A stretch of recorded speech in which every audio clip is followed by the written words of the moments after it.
जे चुकीचे मार्ग आहेत ते सांडायची ताकद पाहिजे, जे चुकीचं आहे ते नकारायची ताकद पाहिजे, तर परमार्थ स्वीकारता येतो. तुकोबाराय तेच वर्णन करतात. देवा नासका सडका देह आहे आम्हाला माहीत आहे, पण आम्ही विचार करत नाही आहोत. सगळ्यात मोठा उपकार जो आपल्यावर आहे तो सगळ्यात मोठा उपकार म्हणजे आपल्याला या मातीत जन्माला घातलाय, जिथं आजही बापाचे वर्षश्राद्ध आम्ही सामर्थ्याने करतो. कारण आमचं शास्त्र सांगतं पतना त्रायती इति पुत्राः, जे बापाला पापातनं वाचवतं मोक्षापर्यंत पोचवतं पुत्र त्यालाच म्हणावा, नाहीतर त्याला आमच्या संप्रदायामध्ये पुत्र म्हटला जात नाही.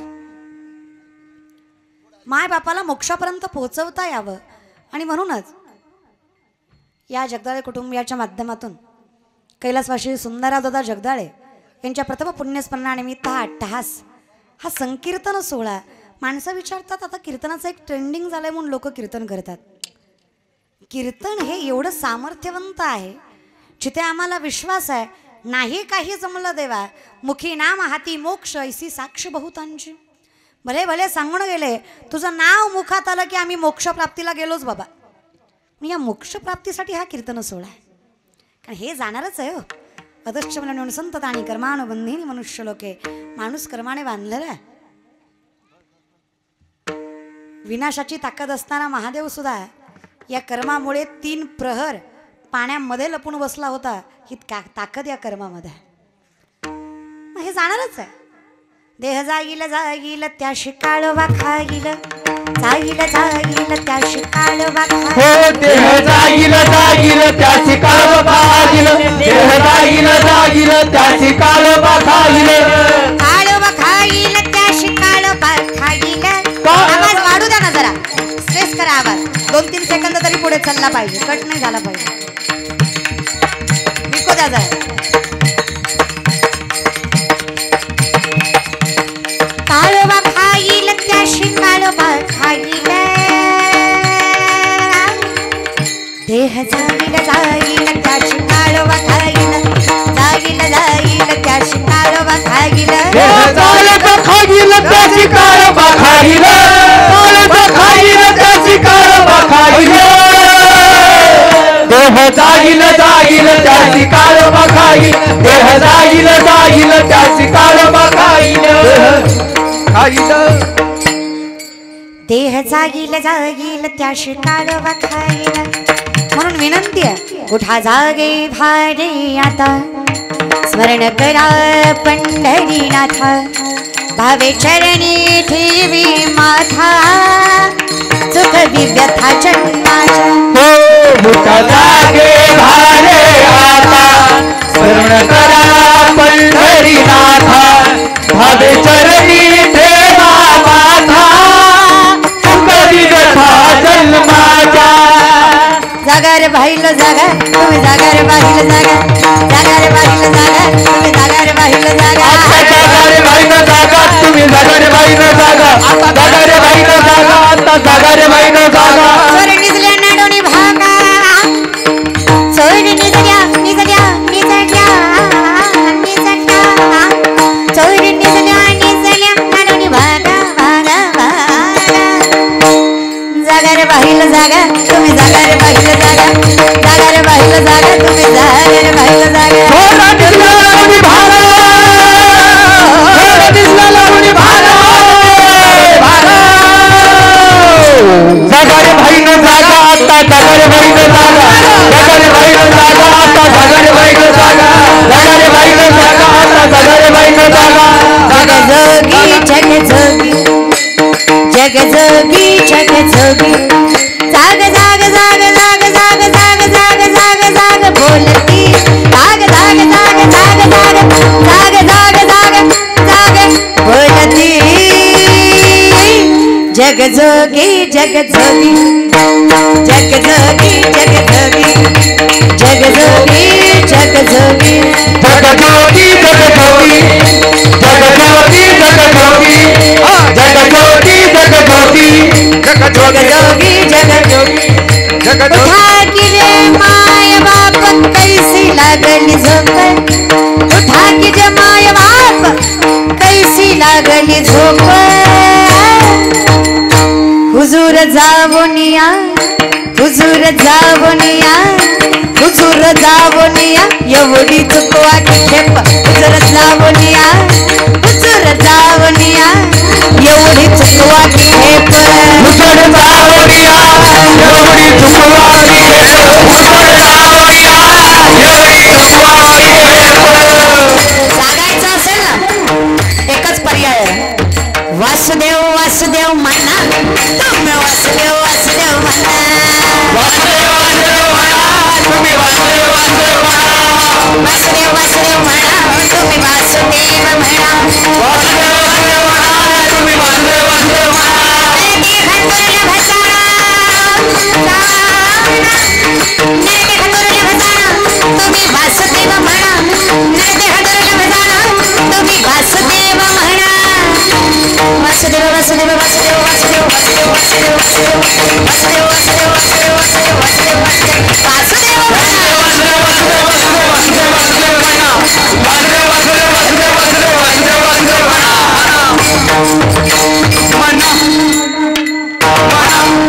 वासुदेव वासुदेव वासुदेव वासुदेव म्हणा तुम्ही वासुदेव वासुदेव म्हणा तुम्ही वासुदेव वासुदेव म्हणा वासुदेव वासुदेव म्हणा तुम्ही वासुदेव वासुदेव म्हणा पण एवढं मात्र खरंय काकड्यातली मजा माळ करायलाच कळते आयुष्यभर कचकच कांदा करणाऱ्याला कधीच काकड्या कळणार नाही महाराजांसारखा तो म्हणणार नाही तेच बरं होतं तुझ्यासाठी गेले वनात तुझ्यासाठीच गेले नालायकाशोड कधी कधी वाईट वाटतं दुसरं काही नाही दुर्दैव काय महाराष्ट्राचं हो शाहिस्तखानाच्या लाल महालाच्या हल्ल्यात शाहिस्तखानाच्या बहिणीची पोरगी कुठेतरी लपली बायको पळत पळत आली शाहिस्तखानाची जहा बडा मुझे लगता है शिवा के मावलों ने बदली की आग में लड़की उठा ली शाहिस्तखान शत्रु है पण बायकोला सांगतो बेगम जबान को लगाम ने शिवा के मावले है वो उसकी उनकी परवरिश नहीं कि माँ बहन की तरफ गंदी नजर से देखे विश्वास के साथ कहता हूँ वो जान लेंगे लेकिन बेटी की तरफ गंदी नजर से नहीं देखेंगे वो शिवा है उनके मावलू की परवरिश वैसे है कौतुक बायकोला वाटलं क्या लगता है आपको जहापना हमने उनकी बहू बेटियां उठाई यहाँ तक उनकी इज्जत तक लूट ली गंदी नजर से देखा सत्ता के कारण उनका इस्तेमाल किया वो शिवा बदला नहीं लेगा बेशक वो शिवा बदला जरूर लेगा नाम रुतबा सल्तनत इज्जत शोहरत यहाँ तक जिंदगी तक नहीं बख्शेगा लेकिन बेगम ये जबान देता हूँ इन आंखों ने देखा है बेटी उनकी हो या अपनी हर औरत साथ को देवी की तरह पूजने वाला बंदा है वो शिवा अलग है वो शत्रु है लेकिन औरत जात की इज्जत करता है शत्रूलाही विश्वास वाटावा असं चारित्र्याच्या राजाचं त्याचे वारसदार आमची पोरं आमच्या नजरेत तीच प्रकारता तेच सामर्थ्य आणि तेच पावित्र्य पाहिजे बघा कधीतरी करा विचार आणि मग सांगा परमार्थाची गरज आहे की नाही या समाजाला 14 टाळकरी तुकोबांचे त्यातल्या रामा नावाच्या एका टाळकऱ्याच्या बायकोला फारच राग आला म्हणे माझा नवरा बाईच्या नादी लागला असता तरी परवडला असता इथे बुवाच्या नादी लागून अजून बेकार अवस्था झाली हो की नाही सगळा संसार त्यागला अखंडितपणे विठ्ठल विठ्ठल करण्यात आयुष्य गेलं त्या तुकोबांनी लेकरा बाळाकडे लक्ष दिलं नाही त्याच पावलावर आमचाही नवरा चालायला लागला कुठे एक पंचकृषीत कीर्तन असलं की गेलाच कीर्तनाला टाकलाच उभा म्हणे काय करायचं म्हणे काही नाही म्हणे आपल्या नवऱ्याला समजून सांगून आपला नवरा काही ऐकायचा दिसत नाही आपण काय करू तुकोबांनाच समजून सांगू आता तुकोबांना समजून सांगायची पद्धत हिची काही साधी नव्हती दिवाळीचे दिवस होते तुकोबांना सहज म्हटली तुकोबा माझ्या भावासारखे आहात तुम्ही या म्हणे घरी आंघोळीला अहो बहीण नाही भाऊ नाही मला एकटा जीव माझा तुम्ही म्हणे संत आहात जगत उपकारासाठी जन्माला आला आहात माझा नवरा म्हणतो माझे तुकोबा प्रत्येकासाठी मायबाप आहेत तुम्ही जगासाठी मायबाप आहात माझ्यासाठी भाऊ तरी व्हा माझी विनंती आहे अखंडितपणे माझा नवरा कीर्तनात तुमची टाळ वाजवून सेवा करतो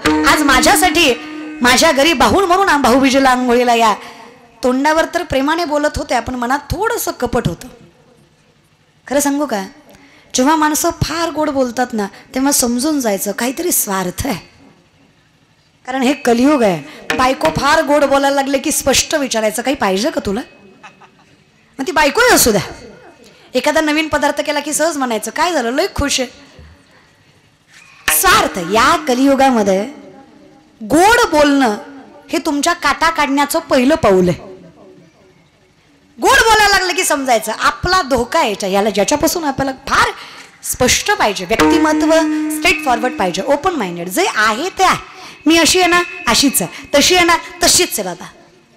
फार हे आतमधून एक आणि बाहेरून एक माझं कायम वाक्य असतं. हे अगदीच चुकीचं आहे. तुम्ही जगाला जर दाखवताय ना, बघा हा फेट्या बांधायची ताकद फक्त व्यासपीठापर्यंत आहे. एकदा हे व्यासपीठ सोडलं, ह्या जगाच्या मालकाची ताकद सोडली ना, तर तुम्ही कुठेही पुन्हा तो फेटा नाही बांधू शकत आहे. कारण त्याची पवित्रता फार आहे, सामर्थ्य फार आहे. तुम्ही संसारिक असू शकता, यात वाद नाहीये, पण संसारिक सुद्धा पवित्र असले पाहिजे, तर परमार्थ करण्यात मजा आहे. ही लोकांचं काय झालंय, यांना माणूस होता आला नाही, लोक देव व्हायच्या पाठीमागं लागलेत. नसतं रे, संतांकडे ताकद आहे ती आपल्याकडे थोडीच असणार आहे. चांगलं व्यक्तिमत्व व्हा फक्त, बाकी काही व्हायची गरज नाहीये या विषयाकडे. मग ती बाई म्हणली तुकोबांना या म्हणे घरी. आहो शेवटी तुकोब असते, उदार अंतकरण त्यांचं. गेले बाईच्या घरी भाऊबीजेला गेले खरं, पण बाईच्या मनात कपट होतं. बाई पहाटे 3 वाजल्यापासून गरम पाणी तापवत होती. ते पाणी इतकं गरम केलं होतं की अक्षरशः तर टेम्परेचरनं भांडं फुटावं की काय, एवढं कंटिन्युअसली तिने 4-5 तास पाणी गरम केलं, आग न थांबू देतं. तुकोबरा पाटे 6-6:30ला शिळेवर येऊन उभा टाकले. पहिल्या आंघोळीला काही बाथरूम नसायचे, दगडाची शिळं असायची, त्या शिळेवर येऊन तुकोबांनी उभा टाकावं. त्या बाईनं तेवढं गरम पाणी घेतलं, इसन न घालता. आता तुमच्याकडे काय म्हणतात मला माहित नाही, पाण्याला आपण गार पाणी टाकतो ना, मग इसानच म्हणतो की आपण पण इसान न घालता, असं जवळच आहे आपलं सॉरी. हां, ते इसान न घालता गार पाणी न ओतता जसंच तसं पाणी तुकोबांच्या अंगावर ओतलं. तुकोबांचं काय झालं हा विचार सोडा. जळ माझी काया लागला वनावा, जळ माझी काया लागला वनावा,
जळ माझी काया लागला वनावा. देवा विनंती आहे, शेवटच्या क्षणामध्ये तुझं नाव मुखात असावं एवढीच अपेक्षा तुझ्याकडे. तुका म्हणे बळी जीव दिला पाया तळी, माझं मस्तक तुझ्या चरणावर असावं एवढं सामर्थ्य. इथे देहाला आग लागली आहे, त्रास होतोय, एवढं गरम पाणी, शिळेचं 2 भाग झालेत, तरी मुखात मात्र त्याचंच नामचिंतन आहे. हे संतांचं व्यक्तिमत्व आहे. आपलं कसं आहे, आपण सुखाच्या काळात देव विसरतोय, कोरोनात मात्र सगळ्याला देव आठवला. सगळ्यांनी भजनं केली कोरोनात. किती विचार करत जा रे, जी माणसं वाईट काळात तुमच्या सोबती असतात ना, देव तोच असतो, स्वरूप तेच असतं. माऊली सांगतात, तू गुरुबंधू पिता तू आमची इष्ट देवता, तू सदा रक्षदा आपदी आमोते. गुरु माय बाप बंधू होतोस रे तू, दिसत नाहीस आम्हाला हे खरं आहे, पण तू सामर्थ्याने आमच्या पाठीशी असतो, आम्हाला विश्वास आहे तूच असतो. मग चोखवऱ्याच्या बायकोचं बाळणपण करणारा काय, नाथांच्या घरी 36 वर्ष कावडीनं पाणी वाहणारा काय, गोरा कुंभारासाठी कुंभार झाला काय, नरहरी सोनारांसाठी सोनार झालास काय. नरहरी सोनारासाठी सोनार झाला परमात्मा, दास म्हणून नरहरींच्या दारात गेला. अहो 1700 तोळं सोनं 3 तासात घडवलं पांडुरंग परमात्म्याने. पाटे पाटे निघाला. नरहरींनी म्हणावं, अहो थांबा म्हणे दादा, इतक्या पाटे कुठं जाणार आहेत. देव मनातल्या मनात म्हणला, कसं सांगू नरहरी तुला, फार जण वाट बघतायत रे माझी. वाळवंटापासून महाद्वारापर्यंत सर्वरांची माने उभे जोडवून हाकून सहा पांडुरंगाचा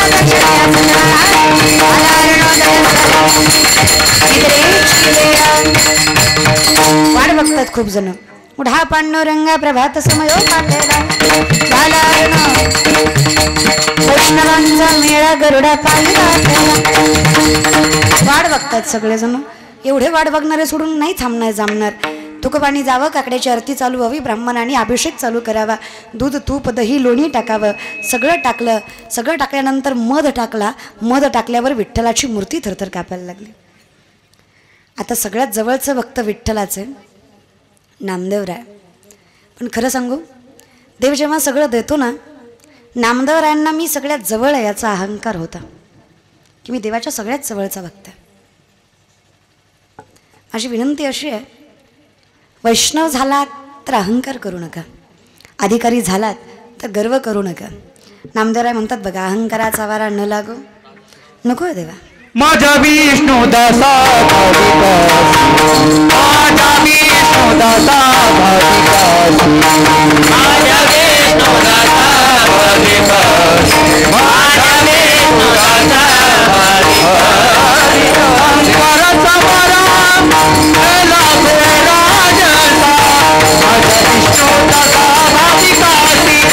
माझा विष्णू दासा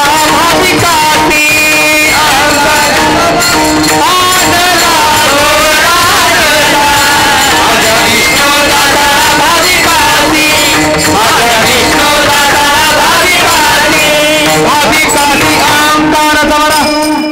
संतांना नसता करता आला का अहंकार. काय सामर्थ्य होतं. जगद्गुरु तुकोबारांच्या सामर्थ्याचा विचार केला तर जगाचा मालक ज्यांच्या चरणावर मस्तक ठेवतो हा अधिकार जो व्यक्तिमत्वाचा, त्यांना नसता करता आला अहंकार. लोकांनी फार त्रास दिला रे, अपमानही. पण खरं सांगू, अपमानाचा बदला सन्मानानं घेता आला पाहिजे. ज्या देहूनं तुकोबांचा गाथा बुडवला, आज त्याच देहूला त्याच मातीमध्ये गाथा मंदिर बांधावं लागलं. हा अपमानाचा घेतलेला सन्मानानं बदला आहे. ज्या आळंदीनं पायदळी अन्न तुडवलं, जातीतनं बाहेर काढलं, फार वाईट आहे बरं काय. शुद्धीपत्रासाठी मायबाप इंद्रायणीत बुडवले. मी बुडवलेच म्हणते, बुडले नाही. या समाजानं बुडवले. या कनिष्ठ विचाराच्या द्वेष असणाऱ्या, मत्सर असणाऱ्या समाजांना ज्ञानोबारांचे मायबाप इंद्रायणीत बुडवले. आणि तेवढे बुडवल्यानंतर सुद्धा त्यांचा आत्मा शांत झाला नाही. संन्यासाची पोरं म्हणून गावाच्या बाहेर, वेशीच्या बाहेर तर ज्ञानोबांना ठेवलंच, पण अन्न द्यायची सुद्धा पंचायत केली. अशी अवस्था ज्या आळंदीनं माऊलींची केली, आज तीच आळंदी म्हणते. अरे ती ज्ञान राजा महाकैवल्य तेजा सेवक्ती साधू संत मनोके दिला माझा. अरे ती ज्ञान राजा महाकैवल्य तेजा हा अधिकार आज त्यांना आरती करावीच लागते. ज्या पैठणनी नाथबाबाला त्रास दिला, आज तेच पैठण म्हणतं. अधिकारी व्यक्तिमत्व आहे तिथंच हे आयुष्यात एवढं कमवता आलं पाहिजे बघा. जी लोक अपमान करतात त्या लोकांनी सन्मान केला पाहिजे. ज्या लोकांनी वाईट बोलले त्यांनीच म्हटलं पाहिजे, मानलं बाबा तुम्हाला. आणि ही ताकद कोण देतं? काही नाही म्हणे, संत समागमी. ही ताकद संताची संगत देते. जगाच्या मालकानं कर्णाला स्वतःच्या रथात बसवलं, गंगेच्या किनारी नेलं. गंगेच्या किनारी नेहून त्या कर्णाला सत्य काय तर सांगितलं. अरे उघड म्हणे कर्णा कान तुझे, कोण आहेस तू समजताय का तुला? सूर्याचा पुत्र आंधळ्याच्या पोराशी मित्रत्व शोभतं का तुला? कोणी सांगितलं? जगाच्या मालकाने सांगितलं. कर्णाला सत्य सांगितलंय.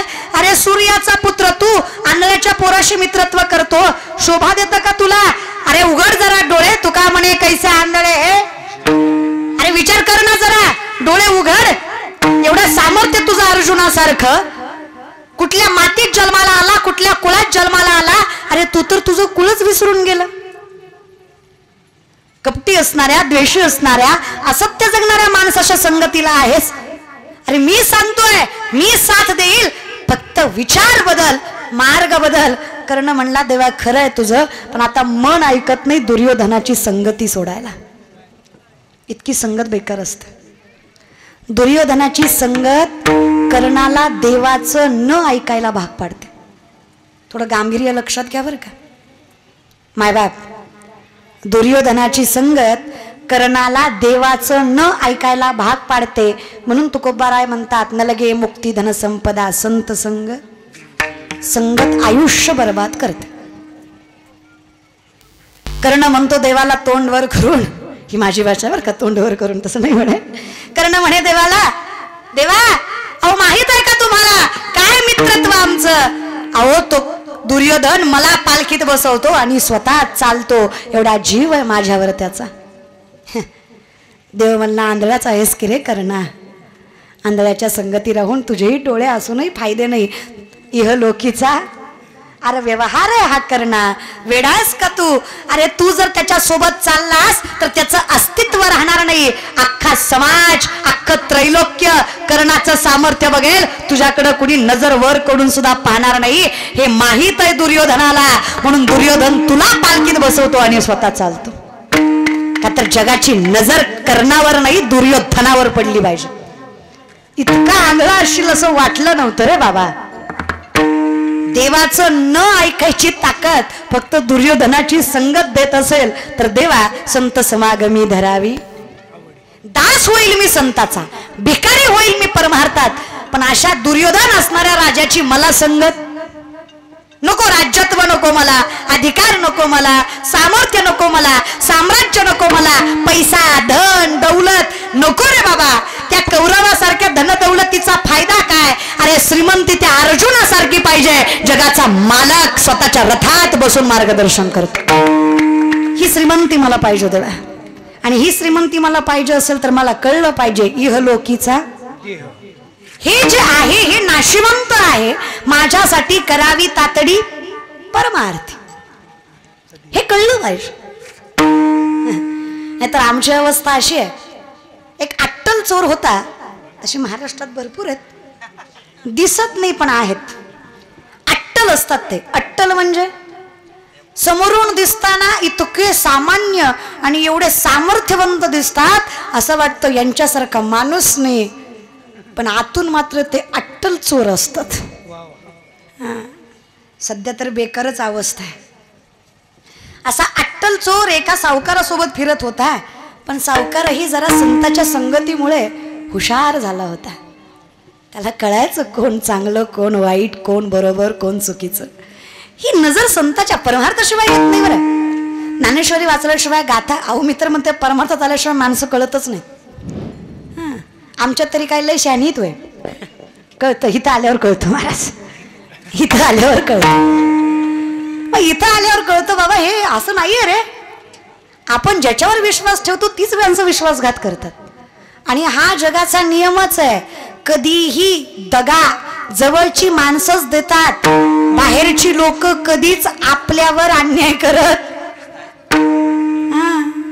सक्का भाऊ होता बिभीषण, सोबत नव्हता रावणाच्या, विनाश झाला रावणाचा. सावत्र होता लक्ष्मण, सोबत होता रामाच्या, वनवास सुद्धा सुखाचा झाला. इतकी ताकद नात्यात असते दादा.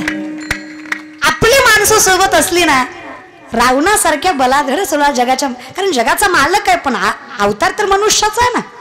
सोबत संगत पाहिजेच होती माणसांची आपल्या. ज्या उर्मिलेनं 14 वर्ष सामर्थ्यानं वाट बघितली, लक्ष्मणाचं भाग्य आहे उर्मिलेसारखी पत्नी मिळाली. खरंच बरं का, बाईमध्ये ताकद फार असते. नवऱ्यानंतर संसार करायचा सोपा नाही दादा. माणसं म्हणतात जी नवऱ्याच्या आधी मरते ती सौभाग्यवती असते, भाग्यशाली असते. अगदी खरं आहे, पण जी नवऱ्यानंतर संसार करते ती गंगा भागीरथी असते. जगाच्या मालकावर तिचा अधिकार असतो. ती महादेवाच्या जठेत बसलेली गंगा भागीरथी आहे. सोपं नसतं रे नवऱ्यानंतर संसार सांभाळायचा. लेकरं बाळ, घर दार, समाजाची नजर, ती दृष्टता, हे बाईलाच ठाऊक रे दादा. लोक म्हणतात अहो इतकी कर्निष्ठ इतकी लोक झालेत ना. आपण जर एखाद्याच्या घरी गेलो ती बघा ओवाळतात बघा, महाराज आले की पाय धुणार ओवाळणार. ती काही काही घरी असं करतात, 2-4 सवाशिणी बायकाला कुंकू लावायला लावतात आणि एखादी जर सवाशीण नसेल तर तिला कुंकू लावू देत नाही. नाव द्या म्हणे, आत्ती तुम्ही राहू द्या मी लावते. अगं भामटी आहेस का तू? त्या बाईनं आयुष्य सांभाळलं तुझं, तुझा नवरा सांभाळला, तुझ्या नवऱ्याचं सामर्थ्य तिच्यामुळे आहे. अरे मी लेख म्हणून सांगते, शास्त्रांच्या आधारावर सांगते. एखाद्या नवरा नसणाऱ्या बाईनं जर एखाद्या कुमारी पोरीला कुंकू लावलं ना तर सौभाग्य वाढल तिचं, कमी होणार नाही. हे कायम लक्षात ठेवत चला. ही समाजातली अंधश्रद्धा आधी बंद करा. काय विचित्रपणा आहे म्हणे. बाकी सगळ्या गोष्टीत तुम्हाला सगळं चालतं, मला नवलच वाटतं लोकांच्या दृष्टिकोनाचं. ज्या बाईनं अखंडितपणे संस्कृती सांभाळून संसार केला ती बाई लोअर क्लास आहे, आणि जी चपल्या घालून चपात्या लागते ती हाय क्लास आहे. अरे काय मूर्ख आहेस का तू? ज्या बाईनं कपड्याचा आकार छोटा केला ती वेल एज्युकेटेड, आणि जी अंगावर कपडे घालते ती अनएज्युकेटेड. तुम्ही राहणीमानावर त्याचा सामर्थ्य ठरवताय का, अधिकार ठरवताय का? माझ्या ज्ञानोबांच्या चेहऱ्याकडे जरी पाहिलं ना तरी असं वाटतं सूर्याच्या प्रकाशाचं स्वरूप चैतन्यमय जर असेल तर त्या ज्ञानोबारायांचं रूप आहे. 21व्या वर्षी किती देखणं असावं ना हे ज्ञानोबारांकडे बघून कळतं. परमार्थ करणारी व्यक्तिमत्व दिसायला सुद्धा फार गोड असतं. कधी बघा ज्ञानोबारायांकडे, राजसुकुमार मदनाचा पुतळा रवी शशी कळा लोपलिया, काय दिसणं आहे हो त्यांचं. ही ताकद कुठून आली? मेडिटेशन, साधना. तुकोबार आहेत ते सांगतात, देवा हे मिळू दे, बाकी हे काय नाशिवंत आहे, हे जाणारच आहे बाबा, समाधान असू दे.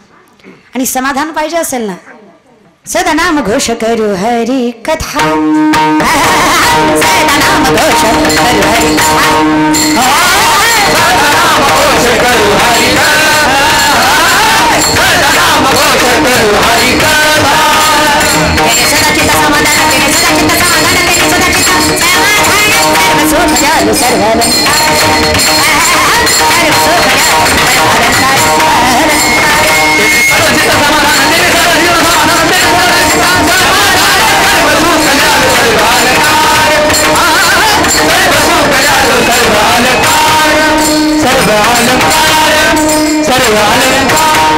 सदानाम घोष करू हरी कथा, तेरे सदाचित समाधान, सर्व सुख जालू सर्व आलंकार, आनंदे निर्भर आनंदाचे डोळे आनंद तरंग, आनंदाची अंग आनंदती, कधी करावी तातडी मग क्षणोक्षणी हाची. मरणालाही मारायची ताकद जर देवाच्या नावात येतं, कशाला मारायच्या मागे लागतं?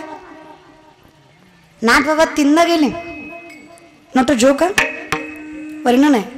नाथ बाबा 3दा मेले. कितीदा? तुम्ही आम्ही कितीदा मरतो? माय मावल्या बार्शी नाका बीड, बोला बोलत जा ग माय. तुम्ही माझ्या पार्टीचे आहे, मला लय गोडवाणी वाटतं तुम्ही बसले. कीर्तन तुम्हीच लक्ष देऊन ऐकता. ह्यांचं काय चुळीत चुळीत वडीत वडीत बसला तर बसला असलं काम आहे यांचं काय करे. हे काय कीर्तन ऐकते ती वय, ती वाट बघतात कवा फुलं पडतात कवा खातो बाबा जातो रिकामा. आणि ती यायचं कारण एक असतंय, आपण नाही त्यांच्याला गेलो आपल्याला कोण येणार, तू हाय बघा कोण कोण येणार. ग बाबा कीर्तन ऐकण्यासाठी येत जा. लोक लग्नाला सुद्धा का जातात माहितीये का? आपण नाही त्याच्या गेल्यावर आपल्या कोण येणार.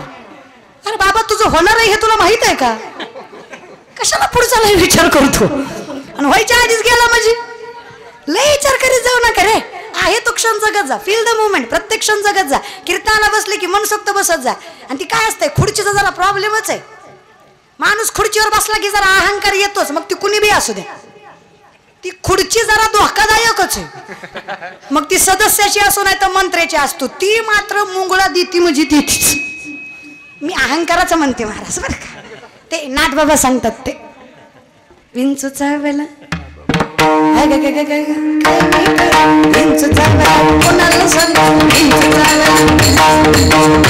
अहंकार नावाची इंगळी अशी डसतीय खुर्चीवर महाराज.